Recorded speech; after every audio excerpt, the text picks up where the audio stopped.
न ट्रेड होगा न टॉक।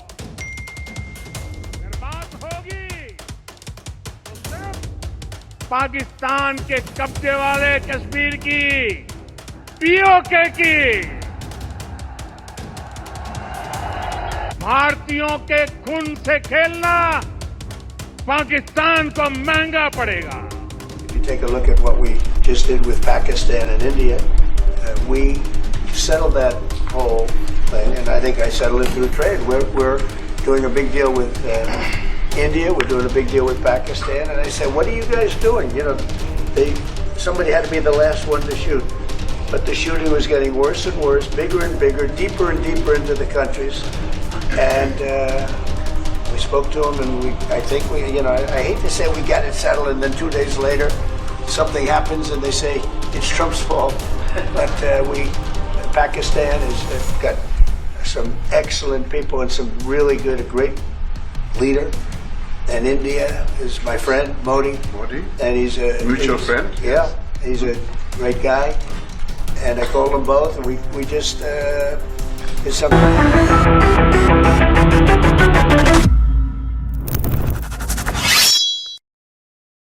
வணக்கம். ஆபரேஷன் சிந்தூருக்கு பின்பு பல்வேறு டிப்ளமேட்டிக் டெவலப்மெண்ட் இந்தியா சார்பாக நடத்தி வருகிறது. முக்கியமாக நீங்க பார்த்தீங்கன்னா கிட்டத்தட்ட ஒரு 7 எம்பிக்கள் கொண்ட 7 குழு 32 நாடுகளுக்கு செல்ல போகிறார். உலக நாடுகளுக்கு பாகிஸ்தானுடைய இன்வால்வ்மெண்ட், அங்க இருக்கக்கூடிய தீவிரவாதத்தை பற்றி நாம் எக்ஸ்போஸ் செய்ய போவதாக இவர் கூறி வருகிறார். இதே போன்று ஃபாரின் மினிஸ்டர் எஸ் ஜெய்சங்கர் அவர்கள் நெதர்லாந்துக்கு சென்றிருக்கிறார். அங்க இருக்கக்கூடிய அரசாங்கத்திடம் பல்வேறு விஷயங்களை விளக்கியதற்கு பின்பு அங்க ஒரு இன்டர்வியூவும் கொடுத்தார். அங்க இருக்கக்கூடிய பத்திரிகையாளர் அவர் கேட்ட ஒரு சில கேள்விகள். நீங்க பாகிஸ்தான் மீது தாக்குதல் நடத்தியது ஒரு பக்கம், ஆனால் ஆபரேஷன் சிந்தூருக்கு காரணமாக இருக்கக்கூடிய பெஹல்காம் தாக்குதல், அதில் இன்வால்வாக இருக்கக்கூடிய இந்த தீவிரவாதிகள் அவர்கள் எங்கே? அவர்களை கைது செய்துட்டீர்களா? என்கவுண்டர்ல சுட்டு கொண்டுட்டீர்களா? இல்ல அவர்கள் இந்தியாவில தான் இருக்கிறார்களா? இல்ல அவர்கள் பாகிஸ்தானிற்கே தப்பி சென்று விட்டார்கள்? இதற்கான எந்த விதமான விளக்கமும் ஜெய்சங்கர் அவர்களால் கொடுக்க முடியவில்லை. அவர் கூறிய ஒரே ஒரு விஷயம், we have identified them. நாங்க அவர்களை அடையாளம் கண்டுபிடித்து விட்டோம். இது மட்டும் போதுமா? அதாவது 4 தீவிரவாதிகள் இந்தியாவிற்குள் வந்து 26 நபர்களை கொன்று எங்க இருக்கிறார்கள் என்றே இந்த அரசாங்கத்திற்கு தெரியாத பட்சத்தில் எந்த 7 குழுவை நீங்க வெளிநாடுகளுக்கு அனுப்பி எந்த விதமான கேள்விகளுக்கு அவர்கள் பதில் கொடுப்பார்கள் என்று நீங்க நம்பி அனுப்பினீர்கள்? இந்திய அரசாங்கம், மோடி அரசாங்கம் பார்லிமெண்ட் செஷனை கூப்பிடவில்லை. ஆல் பார்ட்டி மீட்டிங்கில் நீங்க பார்த்தீர்கள்னா பிரைம் மினிஸ்டர் மோடியை கலந்து கொள்ளாத பட்சத்தில் இந்த 7 குழுக்கள் கையில் எந்த விதமான டாஷியரையும் நீங்க கொடுக்காத பட்சத்தில் அங்க எந்த விதமான கேள்விகளுக்கு இவர்களால் பதில் கொடுக்க முடியும் என்று நீங்க நம்பி வருகிறீர்கள். 32 நாடுகளுக்கு இவர்கள் செல்ல போறார்கள். Okay, fine. பாகிஸ்தான் தரப்பில் இருந்துதான் தீவிரவாதம் இயக்கப்படுகிறது, அக்ரி.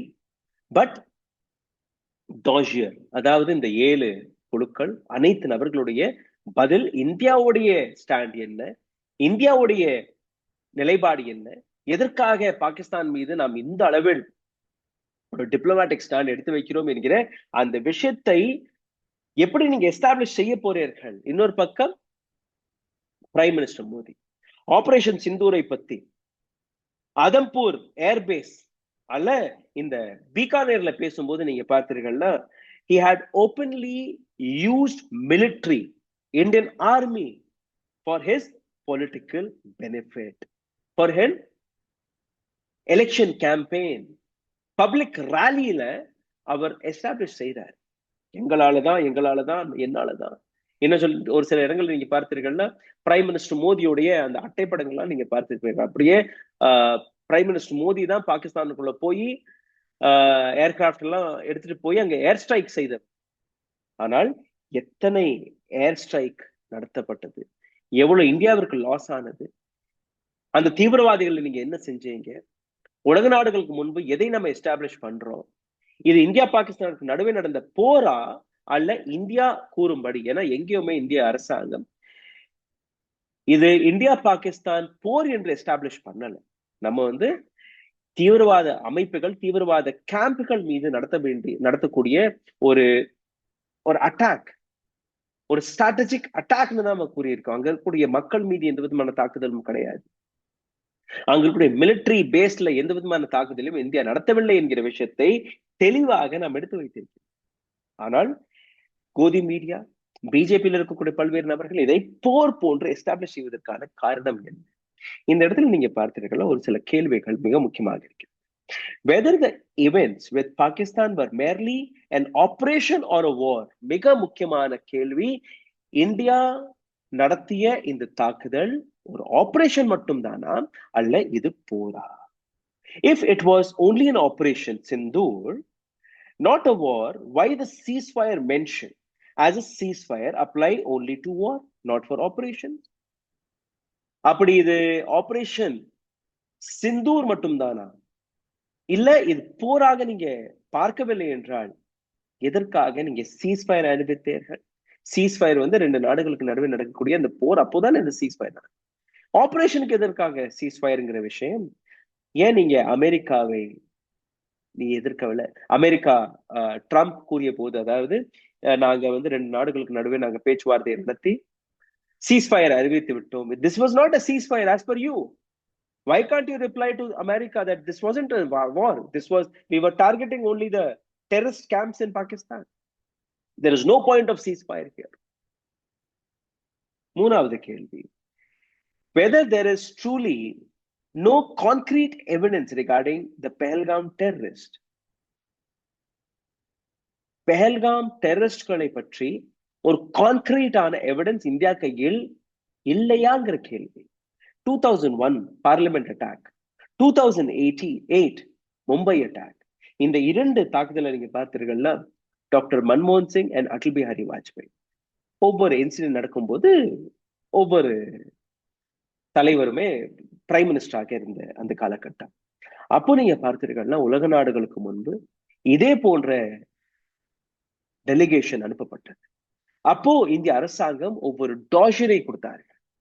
பாகிஸ்தான்ல இருக்கக்கூடிய தீவிரவாதிகளை பற்றி, பாகிஸ்தான்ல இருக்கக்கூடிய தீவிரவாத அமைப்புகளை பற்றி, எப்படி மும்பைல நடந்த மும்பை அட்டாக் எப்படி எஸ்டாப்ளிஷ் செய்யப்பட்டது, அங்க எங்க ட்ரைனிங் கேம்ப் நடத்தப்பட்டது, எப்படி அந்த தீவிரவாதிகள் இங்க வந்தார்கள், தீவிரவாதிகளுடைய பெயர் என்ன, விலாசம் என்ன, அவர்களுடைய வயசு என்ன, எல்லாமே தெளிவாக. அதே போன்று நீங்க பார்த்தீர்கள்னா பார்லிமெண்ட் அட்டாக், அந்த நபர்கள் யார், தீவிரவாத அமைப்புகள் என்ன, எங்க இருந்து அவர்களுடைய ஹேண்ட்லர்ஸ் அவர்களை ஆபரேட் செய்தார்கள், எல்லாமே இந்த டாஷர்ஸில் கொடுக்கப்பட்டு உலக நாடுகளுக்கு இதே போன்ற டெலிகேஷனை அனுப்பி உலக நாடுகளுக்கு நாம் எடுத்து வைத்த அந்த காலம். இப்போ prime minister Modi is in power. இப்பவும் அதே போன்ற ஒரு சிச்சுவேஷன். ஆனால் எக்ஸ்டர்னல் அஃபேர் மினிஸ்ட்ரி அவர்கள் எடுத்து வைக்கக்கூடிய விஷயம், எந்த விதமான கேள்விக்குமே இதுவரை தெளிவான பதில் வரவில்லை. If there is no dossier, there is no other question. இன்னொரு விஷயத்தை நீங்க பாருங்க, அமெரிக்கா கூறியபடி 2 நாடுகளுமே நியூக்ளியர் பவரான நாடு. 2 பேருமே எதிரும் நின்றார்கள். நாங்க 2 பேருக்குமே பேச்சுவார்த்தையை நடத்தி இந்த போரை நிறுத்தி விட்டோம். இப்போ 12 மணி நேரத்துக்கு முன்னாடியும் இதே சீஸ் ஃபயருங்கிற விஷயத்தை 8வது முறை எடுத்து வச்சிருக்காரு டொனால்ட் ட்ரம்ப். ஆனால் அமெரிக்காவா இருக்கட்டும், அல்ல பல நாடுகளாக இருக்கட்டும், அல்ல காங்கிரஸ் கட்சியாக இருக்கட்டும், எதிர்கட்சிகளாக இருக்கட்டும், இவர்கள் ஒரு சில படங்கள் எடுத்து காட்டுகிறார்கள். வீடியோ ஃபுட்டேஜ் எல்லாமே வரும். எத்தனை ரஃபால், எத்தனை மிராஜ் ஏர்கிராப்டை நாம் இழந்து நிற்கிறோம் என்கிற இந்த விஷயத்தை, அதற்கான பதிலை எதற்காக இன்னும் இந்திய அரசாங்கம் கொடுக்கவில்லை? Why the government isn't answering question domestically but addressing to the global world? இந்திய மக்களுக்கு எந்த விதமான விளக்கத்தையும் கொடுக்காத அரசாங்கம் எதற்காக வெளிநாடுகளுக்கு சென்று வெளிநாட்டில் இருக்கக்கூடிய நபர்களுக்கு இந்த விஷயத்தை பற்றி புரிய வைக்க பார்க்கிறார்கள்? There was no all party meeting was called. அனைத்து கட்சி மீட்டிங்கையுமே இவர்கள் அழைக்கவில்லை. பார்லிமெண்ட் செஷன் இதுவரை கூப்பிடப்படவில்லை.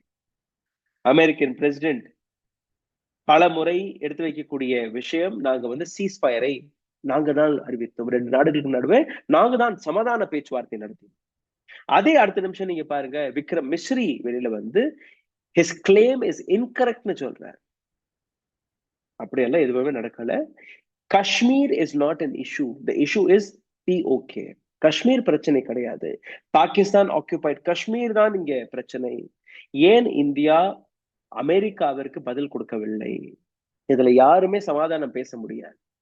Kashmir, Pak occupied Kashmir is Indian integrated part of India. இந்த விஷயத்தை நீங்க எதற்காக எடுத்து வைக்கவில்லை?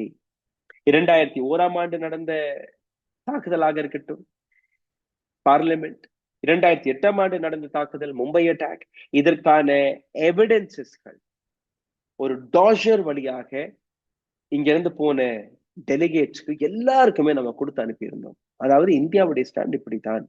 ஆனால் இப்போ நீங்க பிரைம் மினிஸ்டர் மோடியுடைய ஸ்பீச்சை நீங்க ஒரு வாட்டி கேட்டீங்கன்னா உங்களுக்கு புரிய வரும். இந்தியாவில வெறும் ஒரே ஒரு நபர் தான், இவரால் மட்டும்தான் இந்தியா இயங்கிக் கொண்டிருக்கிறது, இவர்தான் அரசாங்கம், இவர்தான் ராணுவம், இவர்தான் ஏர்ஃபோர்ஸ், இவர்தான் நேவி போன்ற ஒரு விஷயத்தை அவர் எஸ்டாப்ளிஷ் செய்ய பார்க்கிறார்.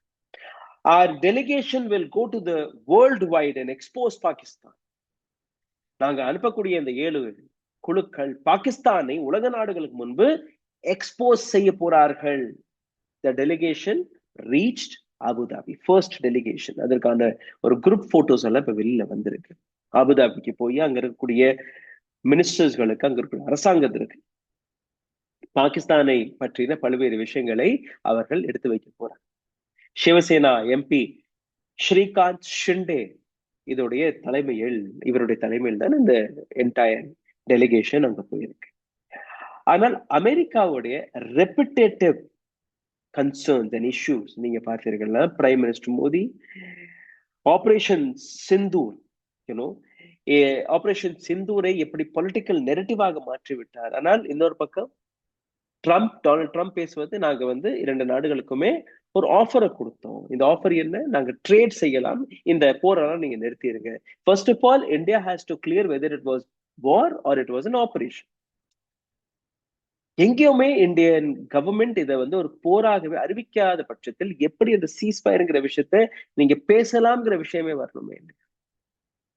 We will not discuss Kashmir, we will only discuss POK என்று ஆதம்பூர்ல வந்து பிரைம் மினிஸ்டர் மோடி பேசியிருக்கிறார். நம்ம காஷ்மீரை பத்தி எல்லாம் இதுக்கப்புறம் பேச மாட்டோம், POK பற்றி மட்டுமே பேசுவோம். We consider terrorism its master as one. தீவிரவாதிகள், தீவிரவாத அமைப்புகள், இவர்களுடைய மாஸ்டர்ஸ் எல்லாருமே ஒரே நபர் என்று நாங்க எஸ்டாப்ளிஷ் பண்ணிருக்கோம். பீகானேர்ல பிரைம் மினிஸ்டர் மோடி பேசிய விஷயம், neither trade nor talk will happen together. பிசினஸும் தீவிரவாத அந்த பேச்சுவார்த்தையும் எங்கேயுமே ஒன்றாக நடக்காது. as long as condition persist, only POK will be discussed, no water will be given. பாகிஸ்தானிற்கு தண்ணியை நாங்க கொடுக்க மாட்டோம், POK-வை பற்றி மட்டுமே நாங்க பேச போகிறோம். We will not budge from these stands.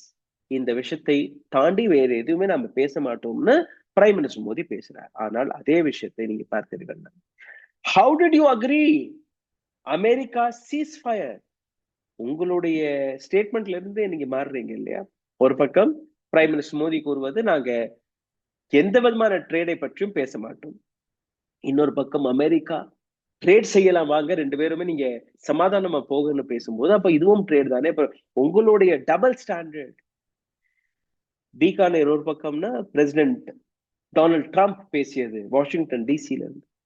2 வீடியோமே நான் உங்களுக்கு ஒரே அதுல போட்டு காட்டுறேன், நீங்க பாருங்க, உங்களுக்கு புரிய வரும். No trade talk with Pakistan. If there's talk, only Pak occupied Kashmir. இது வந்து பிரைம் மினிஸ்டர் மோடியோட statement. Playing with Indian blood will cost Pakistan dearly. This India's resolve, no global power can shake it. இது வந்து இந்தியாவுடைய பிரச்சனை. எந்த உலக நாடுல இருக்கக்கூடிய எந்த குளோபல் பவருமே இதற்குள் வர முடியாதுங்கிற விஷயத்தை பிரைம் மினிஸ்டர் மோடி எடுத்து வைக்கிறார். அதே இன்னொரு வீடியோல நீங்க பார்த்தீர்கள், அந்த வீடியோ நான் போட்டு காட்டுறேன், டொனால்ட் ட்ரம்ப் வீடியோ, நீங்களே பாருங்க. If you look at Pakistan and India, we settled it. India பாகிஸ்தானுக்கு நடுவே நடந்த அந்த போரை நாங்க செட்டில் செஞ்சிருக்கோம். I think I set a big win for India and Pakistan. ஒரு மிகப்பெரிய வெற்றியை இந்தியா பாகிஸ்தானுக்காக நான் எடுத்து வச்சிருக்கேன். Pakistan, excellent people, great leader, and India, my friend Modi, the great goal, just something good. நீங்களே பாருங்க, ரெண்டு பேரும் பேசுனதை நீங்க பாருங்க. மோடி அதுக்கப்புறம் டொனால்ட் ட்ரம்ப் பேசுனது பாருங்க. न ट्रेड होगा न टॉक। अगर बात होगी तो सिर्फ पाकिस्तान के कब्जे वाले कश्मीर की, पीओके की, भारतीयों के खून से खेलना पाकिस्तान को महंगा पड़ेगा। ये भारत का संकल्प है और दुनिया की कोई ताकत हमें इस संकल्प से टिका नहीं सकती है। If you take a look at what we just did with Pakistan and India, we settled that whole thing, and I think I settled it through trade. We're doing a big deal with India. We're doing a big deal with Pakistan, and I said, "What are you guys doing?" You know, somebody had to be the last one to shoot, but the shooting was getting worse and worse, bigger and bigger, deeper and deeper into the countries, and we spoke to them, and I think we, you know, I hate to say we got it settled, and then 2 days later, something happens, and they say it's Trump's fault, but Pakistan has got some excellent people and some really good, a great leader. And India is my friend, Modi. And he's a mutual friend. Yeah, he's a great guy. And I called them both, and we just did some. Operation Sindoor was an operation or war என்கிற விஷயத்தை நீங்க எதிர்கொள்ளாத போது, அதை எதிர்த்து நீங்க பேசாத போது, எப்படி நீங்க இந்த விஷயத்தை உலக நாடுகளுக்கு முன்பு எடுத்து வைக்க போறீர்கள் என்கிற இந்த கேள்வி. ரெண்டாவது, மிலிட்ரி, ஆர்மி, இதை எங்கேயுமே தன்னுடைய பொலிட்டிக்கல் கெயினுக்காக பயன்படுத்தக்கூடாது என்கிற ஒரு விஷயம் இருக்கு. இதைத்தான் இப்போ இருக்கக்கூடிய அரசாங்கமும் எடுத்து வைத்தார்கள். அதாவது எதிர்கட்சிகள் யாருமே இதை அரசியல் செய்யாதீர்கள். இன்னைக்கு யார் அரசியல் செய்து கொண்டிருக்கிறார்கள்? நீங்களே பாருங்க. பார்லிமெண்டரி செஷனை நீங்க கூப்பிடாத பட்சத்தில், ஆல் பார்ட்டி மீட்டிங்கை நீங்க கூப்பிடாத பட்சத்தில், எனக்கு இன்னொரு ஒரு வீடியோ ஞாபகத்தில் வருகிறது. வாஜ்பாய் அவர்கள் பேசிய அந்த வீடியோ. அதுல அவர் ஒரு விஷயத்தை ரொம்பவே அழகா எடுத்து வச்சிருந்தார். அதாவது Narasimha Rao chief minister, Narasimha Rao prime மினிஸ்டராக இருந்த போது ஜெனீவா சமிட் நடந்தது. அப்போ இந்தியா தரப்பில் இருக்கக்கூடிய ஒரு சில விஷயங்களை பாகிஸ்தான்ல இருந்து வரக்கூடிய அந்த தீவிரவாதத்தை பற்றி எடுத்து வைப்பதற்காக ஆப்போசிஷன் தலைவரை, அப்ப இருந்த ஆப்போசிஷன் லீடர் வாஜ்பாய் அவர்களை ஜெனீவா சமிட்டிற்கு அனுப்பியிருந்திருக்கிறார். அங்க சென்று பார்க்கும்போது பாகிஸ்தான் தரப்பிலிருந்து வந்த நபர்கள், அவர்களுக்கு ஒரு அதிர்ச்சி, ஆச்சரியம். எப்படி ஒரு எதிர்கட்சி தலைவர்களை அங்க இருக்கக்கூடிய அரசாங்கம் அனுப்பியிருக்கிறது. ஏன்னா எதிர்கட்சி தலைவர்னாலே அந்த அரசாங்கத்தை பற்றி ஆப்போசிட்டாக பேசக்கூடிய நபர்கள் தானே. ஆனால் இந்த இடத்தில் மிக அழகாக வாஜ்பாய் அவர்கள் பேசிய ஒரு விஷயம், சத்தா கேல் சல்தா ரஹே. இந்த அரசியல் நாடகம், டிராமா நடந்து கொண்டே இருக்கும். சர்க்காரே ஆயங்கி और जाएंगी भी. அரசாங்கம் வரும் போகும். தல் பனேங்கே பிகடேங்கே. அரசியல் கட்சிகள் அமையும் உடையும். லேக்கின் தேஷ், ஆனால் நாடு, और इसका लोकतंत्र, இந்த நாட்டில் ஜனநாயகம், டெமோக்ரசி हमेशा அமர் रहना चाहिए. எப்பொழுதுமே உயிர் வாழ்ந்து கொண்டிருக்கணும். இன்னைக்கு என்ன நடக்கிறது? எதிர்கட்சிகள் என்றாலே எதிரிகள் போன்று இந்த நாட்டு அரசாங்கம் எஸ்டாப்ளிஷ் செய்து கொண்டிருக்கிறது. ராகுல் காந்தி, காங்கிரஸ், உலக நாடுகளில் இருக்கக்கூடிய பல்வேறு குளோபல் மீடியா ஹவுசஸ்கள் நீங்க பார்த்தீர்கள்னா ஒரு சில படங்கள் எடுத்து காட்டி இதற்கான கேள்விகளை கேட்கிறார்கள். அந்த படங்களை நீங்க பார்த்தீர்கள்னா ஒரு ஏர்கிராஃப்ட் கிராஷ் ஆன இடம், அங்க ஆம்புலன்ஸ் எல்லாம் வந்து நிக்கிறது, இதெல்லாமே நீங்க பார்க்க முடியும். இந்த போட்டோக்களை காங்கிரஸ் மற்றும் எடுத்து வைக்கவில்லை, இன்டர்நேஷனல் மீடியா ரிப்போர்ட்ஸ்கள் இதை எடுத்து வைக்கிறார்கள். இதற்கான விளக்கத்தை எதற்காக நீங்க கொடுக்கவில்லை? எவ்வளவு லாஸ் ஆயிருக்கு, எத்தனை ஏர்கிராப்ட், எத்தனை ரஃபாலை நாம இழந்திருக்கிறோம், எத்தனை மிராஜ் ஏர்கிராப்ட்களை நாம இழந்திருக்கிறோம். இல்ல, இழக்கவில்லை. There is no loss. அது வந்து அரசாங்கம் தானே எஸ்டாப்ளிஷ் பண்ணணும். காங்கிரஸ் போய் பேசி வருகிறார்கள். இன்டர்நேஷனல் மீடியா இந்தியாவை அசிங்கப்படுத்துவதற்காக போய் கட்டுக்கதைகளை அவர்கள் எடுத்து வைக்கிறார்கள். Show the evidences to the public, show the evidences to the parliament. You have to establish the evidences. இல்லையா? எதுவுமே செய்யாமல் எப்படி நீங்க வெளிநாடுகளுக்கு இது போன்ற டெலிகேஷன்கள் அனுப்பினீர்கள்? இன்னொரு பக்கம் பிரைம் மினிஸ்டர் மோடியோடைய டைலெக்ட், ஜின்ஹோனே சிந்தூர் பிட்டானே கி ठानी थी, யாரெல்லாம் இந்த குங்குமத்தை அழிக்கக்கூடிய வேலையை பார்த்தார்களோ, वो मिट्टी में दफन हो गए, அவர்களை மண்ணிற்குள்ளேயே புதைத்து விட்டோம். அந்த தீவிரவாதிகளை மண்ணுக்குள்ள புதைத்து விட்டீர்களா? அதற்கான எவிடன்ஸ் எங்க? அதற்கான ஆதாரம் எங்கே? जिन्होंने हिंदुस्तान का खून बहाया, யார் இந்த நாட்டில் ரத்த ஆறை திறந்து விட்டார்களோ, ரத்த வெள்ளத்தை திறந்து விட்டார்களோ, ஹர் பூந்த் கா ஹிசாப் லியா கயா ஹை, ஒவ்வொரு சிந்திய ஒவ்வொரு சொட்டு ரத்தத்திற்குமே நாங்க பதிலடி கொடுத்து விட்டோம்.